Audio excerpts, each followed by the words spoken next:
নমস্কার, দেখছেন কলকাতা টিভি। আপনাদের সঙ্গে রয়েছি আমি ঋষিকেশ। শুরু করছি সংবাদ সারাদিন। শুরুতেই যে খবরের দিকে নজর রাখবো, কেন্দ্রীয় মন্ত্রীর গাড়িতে তল্লাশি। কেন্দ্রীয় প্রতিমন্ত্রী নিশীথ প্রামাণিক, তার গাড়িতে তল্লাশি চালায় পুলিশ।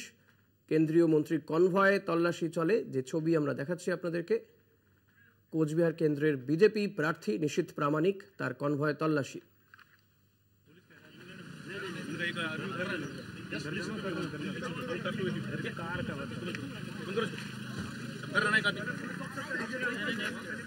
দিনহাটায় কেন্দ্রীয় প্রতিমন্ত্রী নিশীথ প্রামাণিকের গাড়িতে তল্লাশি। রবিউল হোসেন রয়েছে। রবিউল, কেন্দ্রীয় প্রতিমন্ত্রী নিশীথ প্রামাণিকের গাড়িতে তল্লাশি চালায় পুলিশ, কি কারণে এই তল্লাশি?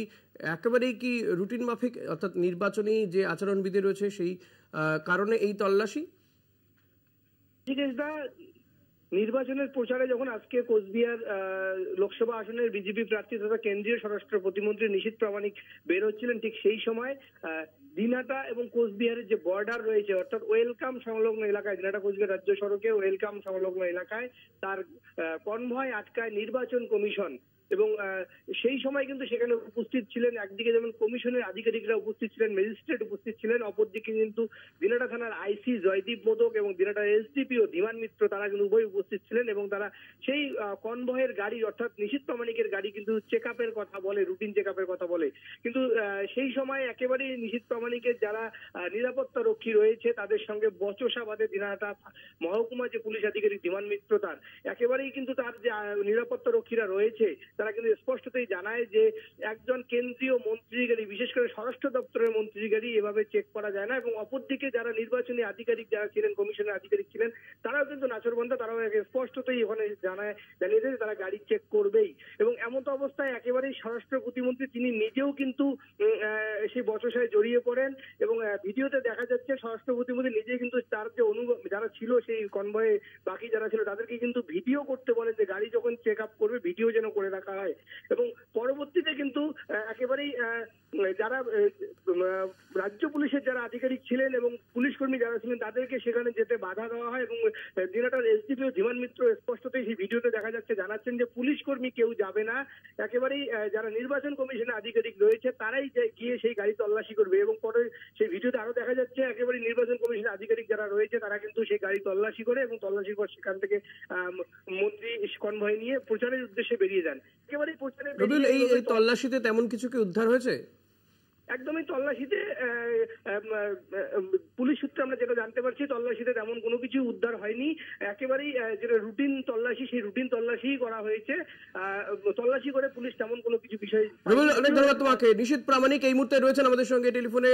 নিশীথদা, স্বাগত জানাবো আপনাকে কলকাতা টিভিতে। আপনার গাড়িতে তল্লাশি চালায় নির্বাচন কমিশনের আধিকারিকরা, ঠিক কি হলো, কেন এই তল্লাশি? দেখুন, প্রথমত নির্বাচন চলছে এখন, চেকিং বিভিন্ন জায়গায়। একটা প্রশ্ন আমার ছিল, সেটা হচ্ছে যে মানে পুলিশ কি করতে পারে কিনা। আর ম্যাজিস্ট্রেটের সেখানে থাকবার কথা কমিশনের পক্ষ থেকে। এবারে ম্যাজিস্ট্রেট যিনি আছেন তিনি সঠিক কিনা, কারণ তৃণমূল কংগ্রেসের তো সবই ফেক এমবিবিএস ডাক্তার থেকে শুরু করে fake police officer, fake IPS, fake is সবই তো পাওয়া গেছে তৃণমূলের জমানায়। তো এটা তো সব ইয়ের ব্যাপার। তো আমি বলেছি যে আপনাদের গাইডলাইন যেটা আছে সেটা কি সঙ্গে আপনারা ক্যারি করছেন? আপনারা তাহলে আমাকে দেখিয়ে দিন যে আপনারা এক্সামটেড ক্যাটাগরিতে যারা রয়েছে তাদের গাড়ি চেক করতে পারেন। তো তারা পারেনি। তো কিছুক্ষণ কথা হচ্ছিল, তারপরে দেখলাম যে আমার দেরি হয়ে যাচ্ছে। আলটিমেটলি মিটিং এ পৌঁছতে না পারলে হাজার হাজার লোক অপেক্ষা করছে, ক্ষতিটা আমারই হবে। তো স্বাভাবিকভাবে আমি বললাম যে ঠিক আছে, চেকিং করুক, কি এমন আহামরি হয়ে যাবে গাড়ি চেকিং করলে।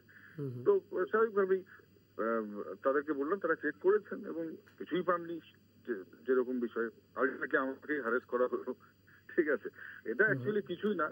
ব্যাপারটা হচ্ছে যে মানে এরা দেখাতে চাইছে আর কি, যেহেতু অভিষেক বন্দ্যোপাধ্যায়ের গাড়ি চেকিং হয়েছে, রাহুল গান্ধীর হয়েছে, ওই জন্য উপর থেকে চাপ দিয়েছে হয়তো দিদি বা অভিষেক, তাই পুলিশ বাধ্য হয়ে করছে।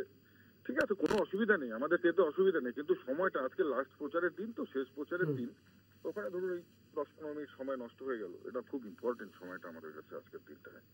ঠিক আছে, সেটা এই তো আর কি। একদমই, অনেক ধন্যবাদ নিশীথ দা। কথা বলছিলাম কেন্দ্রীয় স্বরাষ্ট্র প্রতিমন্ত্রী এবং কোচবিহার কেন্দ্রের বিজেপি প্রার্থী নিশীথ প্রামাণিকের সঙ্গে। তিনি বললেন হয়তো পুলিশের উপর কোনো চাপ ছিল, তবে তিনি শেষমেশ তল্লাশি চালাতেও দেন, তবে কিছুটা তার দেরি হয়, যেখানে তার প্রচারে ছিল জনসভা ছিল সেখানে যেতে তার কিছুটা দেরি হয়, এমনটা কিন্তু জানালেন নিশীথ প্রামাণিক।